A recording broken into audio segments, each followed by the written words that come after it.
जब भोले बाबा ने कहा है कि पार्वती जी, जो बात आप हमसे पूछ रही हो कि ये मुंडा की माला मेरे गले में क्यों है, अगर ये बात तुम्हें मालूम पड़ जाएगी तो तुम्हारी आंखों से नीर नहीं रुकेगा।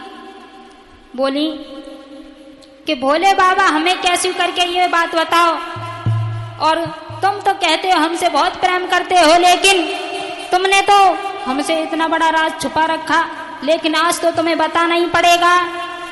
तो बोली, भोले बाबा कहने लगे हैं, पार्वती जी, मुझे कष्ट नहीं होगा बताने में जितना तुम्हें सुनने में कष्ट होगा। बोले तो भोले बाबा ने कही, मान लो सही सती मेरी बानी, और केवल यही बात हमसे मत पूछो मेरी रानी।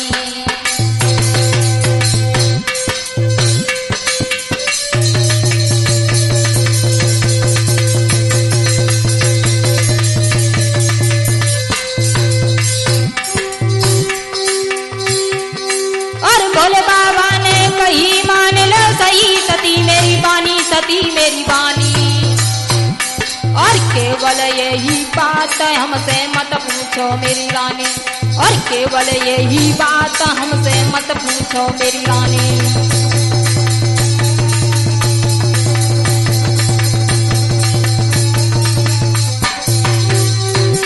तुम देव भेद बताए सोच मर जाए, ये मैं भारी, ये मैं भारी, और सुन के ऐसी बात चिंता लग जाए तुम्हें प्यारी, और सुन के ऐसी बात तुमको चिंता लग जाए प्यारी।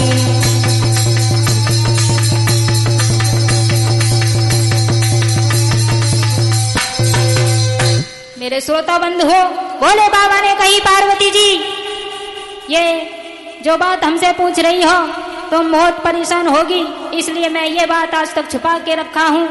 और पार्वती जी जब ज्यादा ही जिद करने लगी हैं तो भोले बाबा ने कहा है, सुनो, हमने तुम्हारे ये मुंडों की माला हमने क्यों डाली है। बोले तू सुन ले बात हमारी, तू सुन ले बात हमारी, ओ पार्वती सुकुमार, और सुन करके ऐसी बानी द्रव बहे नीर की धार।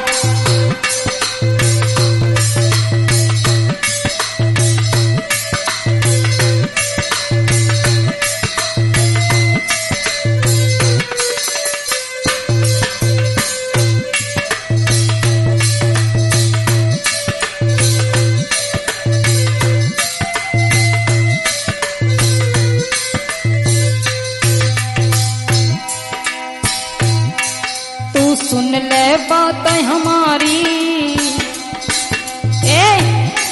तू सुन ले बात हमारी, ओ पार्वती सुकुमार, सुन कर कहे शिवानी द्रव बहे नीर की धार।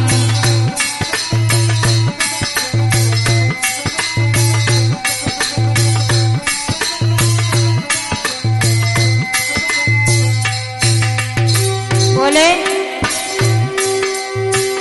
मुंडों की माला प्यारी गलों में हमारे, इश्क में लगे हैं प्यारी सब सर तुम्हारे।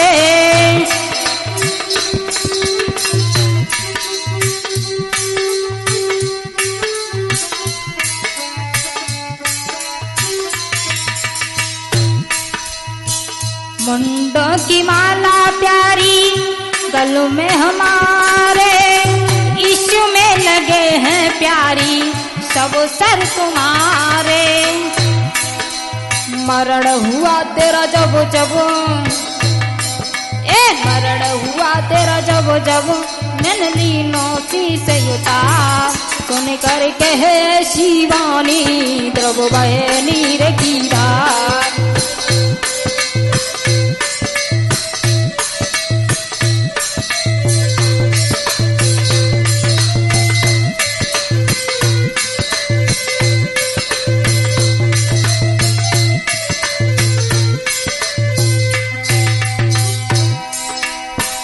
भोले बाबा कहने लगे हैं, पार्वती तुम सिर्फ एक ही तो बात पूछ रही हो क्या, कि हमारे गले में ये मुंडों की माला क्यों पड़ी है? तो सुनो, ये मुंडों की माला तुम्हारे सिरों की है।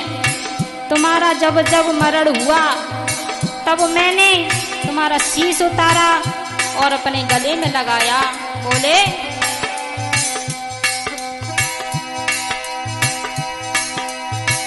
जब जब मरी हो तुम ये तन गवाया, तब तब तुम्हारा सर ये हारों में लगाया।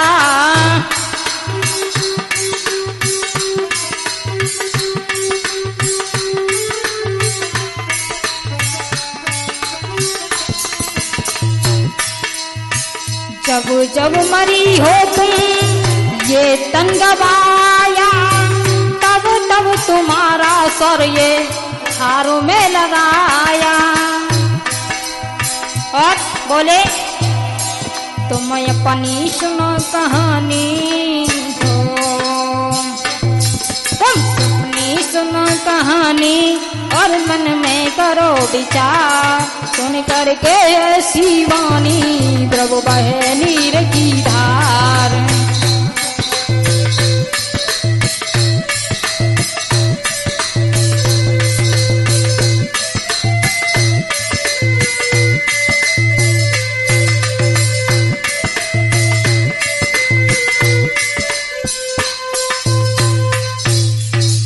मेरे श्रोता बंधु हो, जब पार्वती ने इतना सुना है कि भोले बाबा तो ये कह रहे हैं ये हमारे ही सिर हैं, तो पार्वती बहुत दुखी हुई। मन में एक विचार कर रही हैं कि भोले बाबा ने जन्म जन्म तक हमारा साथ निभाया है, लेकिन हम कैसे हैं जो एक जन्म तक भी हमने साथ नहीं निभाया। तो पार्वती जी भोले बाबा से कहने लगी हैं कि भोले बाबा इतनी बात बताओ, जब मेरा मरण होता है तो तुम क्यों नहीं मरते हो? भोले बाबा कहने लगे यही तो बात है, मैं अमर हूं और तुम अमर नहीं हो। मैंने अमर कथा सुनी है, तुमने अमर कथा नहीं सुनी है, इसी वजह से तुम्हारा हर जन्म में मरण होता है और मेरा मरण नहीं होता है, मैं आजीवन ऐसा ही रहता हूं। तो पार्वती कहने लगी है भोले बाबा अमर कथा हम भी सुनेंगे, हमें भी सुनाओ, हमें भी अमर होना है। तो भोले बाबा कहने लगे हैं 7 दिन की कथा तुम सुन सकती हो? कहने लगी बिल्कुल सुन सकते हैं अगर आप सुनाओ। तो भोले बाबा ने एक जगह देखी है उत्तराखंड, जहां पर एक जंगल था। उस जंगल में भोले बाबा पार्वती मैया को साथ में लेकर के गए हैं और उसी समय जब साथ में लेकर के गए हैं तो अमरनाथ की अमर कथा और सुनी थी पार्वती और उत्तराखंड में लगाया सन तब बैठे गए कैलाशपति।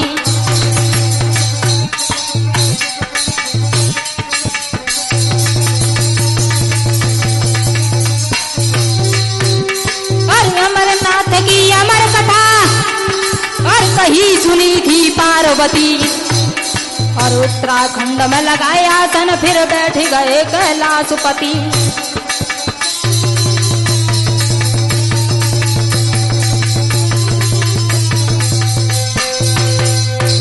मेरे श्रोता बंधुओं, भोले बाबा पार्वती को लेकर के उत्तराखंड में पहुंचे हैं और उसी समय अग्निदेव को पास में बुलाया है। कहा इस जंगल में जितने भी वृक्ष हैं, जीव हैं, सबको नष्ट कर दो, इस वन को भंग कर दो, नष्ट कर दो बिल्कुल। और उसी समय अग्निदेव ने आज्ञा पा करके भोले बाबा की सारे जंगल को निर्जन कर दिया है और भोले बाबा ने उसी समय आसन लगाया और पार्वती को कथा सुनाने लगे हैं।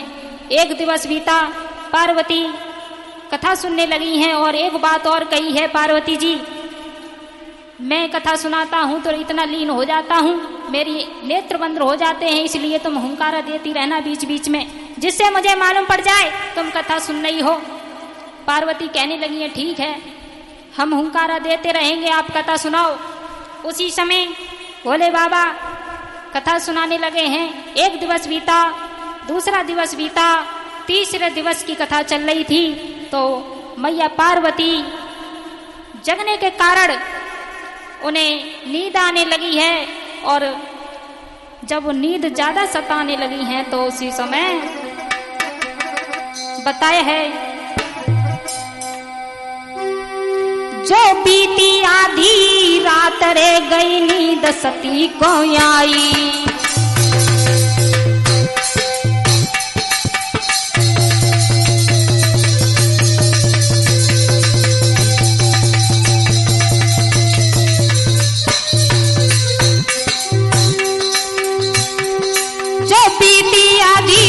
रे गई नींद सती को आई। अरे अमरनाथ की अमर कथा, अरे अमरनाथ की अमर कथा बोला रहे सुनाई।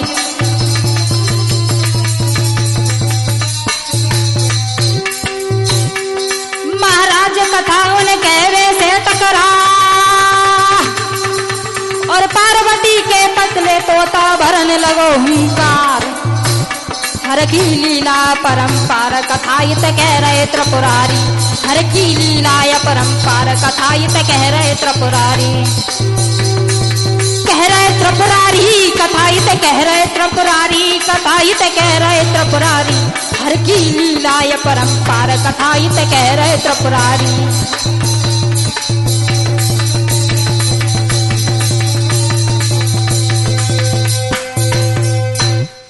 मेरे श्रोता बंधु हो, आज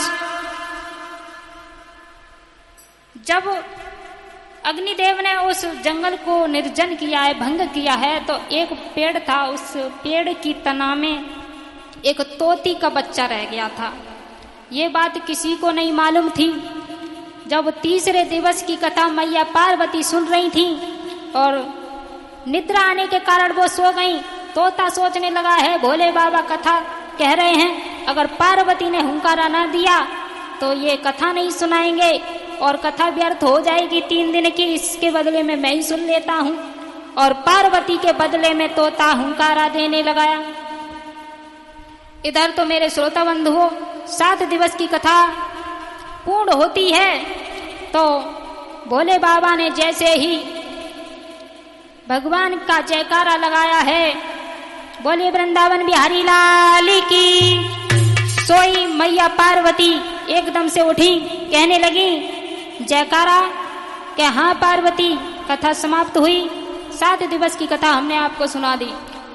तो पार्वती कहने लगी हमने कहाँ सुनी, हमने तो 3 दिन की कथा सुनी है और हम तीसरे दिवस तो सो ही गए थे, हमें नहीं पता था कहाँ चल रही कथा और कब विराम हो गई। तो कहने लगे हुंकारा बीच बीच में कौन दे रहा था? तो भोले बाबा ने जैसे ही अपनी दिव्य दृष्टि से देखा है तो तोता सोचने लगा मेरे प्राण संकट में हैं। उसी समय उस पेड़ की खोखल से उड़ करके चला है और उड़ता हुआ गया है। तो भोले बाबा ने अपनी नजर से उस तोता का पीछा किया है और जब पीछे पीछे गए हैं तो वह तोता वेद व्यास जी के आश्रम में पहुंचा है। उनकी पत्नी जब सुबह का वक्त था, जब गवाही ले रही थी, जवाई ले रही थी, तब वह तोता अपना छोटा सा स्वरूप बना करके उनके गर्भ में प्रवेश कर गया। जब प्रवेश कर गया तो भोले बाबा दरवाजे पर आए और व्यास व्यास जी से कहा है कि हे महाराज, आपके घर में मेरा चोर छुपा है, उसे बाहर निकालिए। वेद व्यास जी कहने लगे क्या कह रहे हो भोले बाबा, हमारे घर में चोर? हम तो सुबह से यहाँ बैठे हैं, कोई चोर अंदर नहीं गया ना बाहर गया है। कहने लगे एक तोता है जो तुम्हारे घर में घुसा है। तो वेद व्यास जी की पत्नी नजदीक आई हैं और उन्होंने सारी कहानी बताई कि ऐसे ऐसे हमारे गर्भ में एक तोता प्रवेश कर गया है। तो वेद व्यास जी ने कहा है भोले बाबा, अगर आपका चोर जिंदा ना रहे तो मेरी पत्नी को मार दो। कहने लगे, एक तोते के पीछे मैं एक निर्दोष की जान नहीं लूंगा और इसके जन्म पश्चात मैं इसे देख लूंगा। जब इसका जन्म होगा तो मुझे सूचित कर देना। तो भोले बाबा वहाँ से चले जाते हैं और इधर धीरे धीरे समय व्यतीत होने लगा, लेकिन वह तोता का बच्चा एक बालक के रूप में आया है, लेकिन उसने जन्म नहीं लिया। उसे मालूम था जैसे ही हम धरती पर आएंगे तो भोले बाबा हमारे प्राण ले लेंगे, इसीलिए 12 वर्ष बीत गई, गर्भ से बाहर नहीं निकले। तो वेद व्यास जी ने कहा है कि बेटा अब तो तुम बाहर निकल आओ। तो जब इतनी बात सुनी है तो एक बात कही है कि हे गुरुदेव, अगर ये दुनिया तो मोह माया में फंसी हुई है, जब ये दुनिया मोह माया से 2 पल के लिए दूर हो जाएगी तभी हम जन्म लेंगे। तो उसी समय ये बात भोले बाबा को बताई और भोले बाबा ने 2 पल के लिए इस दुनिया को निर्बल कर दिया, मोह माया से विरक्त कर दिया। उसी समय श्री सुखदेव जी ने जन्म लिया और जन्म लेकर के ही उठ कर के चलने लगे हैं। जब चलने लगे हैं तो वेद व्यास जी बोले हैं, बेटा जन्म लायो सुख देव ने नार लपेटे अंग, जन्म लायो सुख देव ने नार लपेटे अंग, चले भागते विपिन को तब रहे व्यास जी संग के भैया, रहे व्यास जी संग।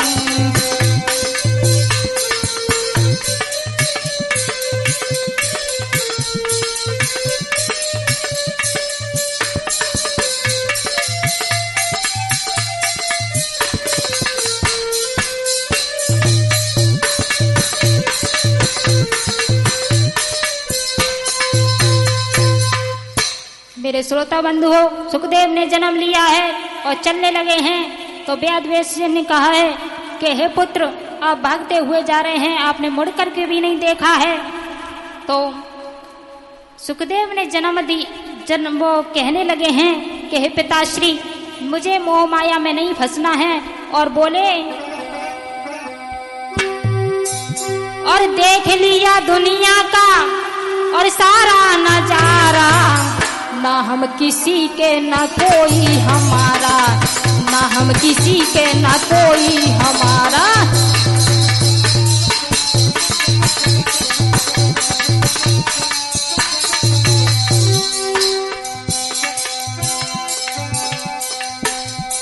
देख लिया दुनिया का सारा नजारा, ना हम किसी के न कोई हमारा, ना हम किसी के न कोई हमारा।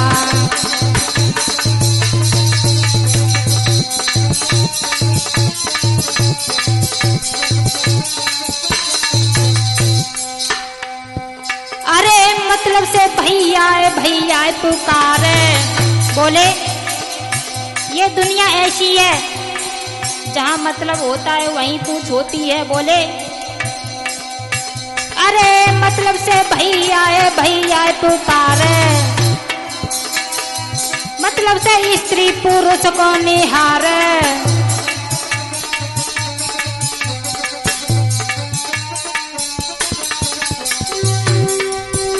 और बोले मतलब का है ये संसार सारा, ना हम किसी के न कोई हमारा, ना हम किसी के न कोई हमारा।